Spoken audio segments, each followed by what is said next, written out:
unboxing is My Mother's Tongues, A Weaving of Languages by Menon, illustrated by Rahele Jomepour Bell.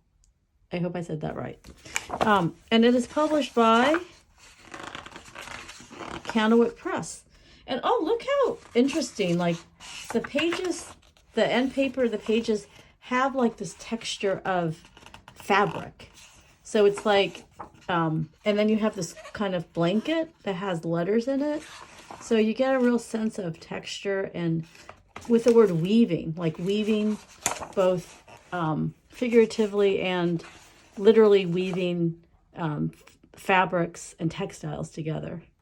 And so in this story, Suni's mother can speak 2 languages, and one of them is Malayalam, which I don't know if it's a language of a country or a dialect of a country.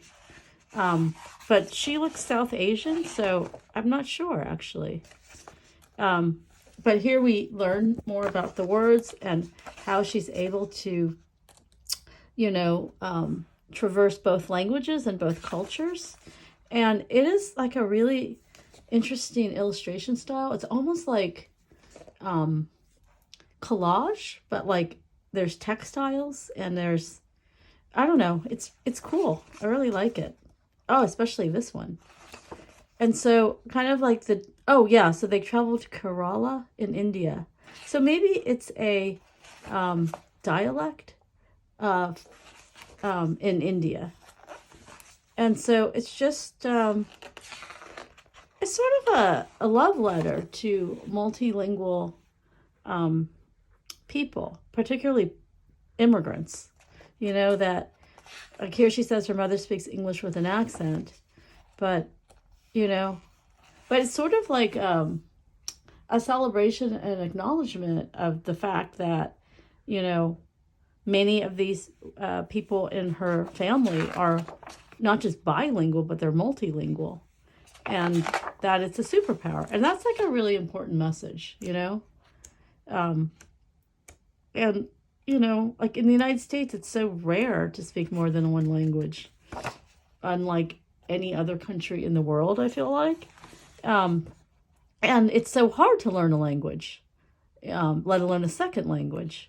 I know there's a lot of us who are trying to learn a second language using Duolingo, because every time I talk about Duolingo, like someone will be like, oh yes, I'm learning, blah, blah, blah language as well on Duolingo. And then we kind of compare how many days in a row that we've done it.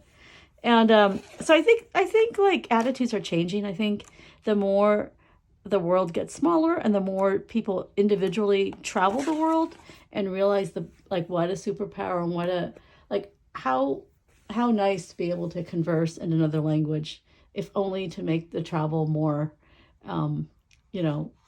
easier and less stressful. And so I think this is great because it also acknowledges it's really hard to learn another language, and the fact that her family knows more than one, and is so her mother's so effortless, switching back and forth. It is something to be celebrated. So I love this message, and what a beautiful book, and I can't wait to read it. So thank you to Candlewick Press for sending this to me, and thank you for watching.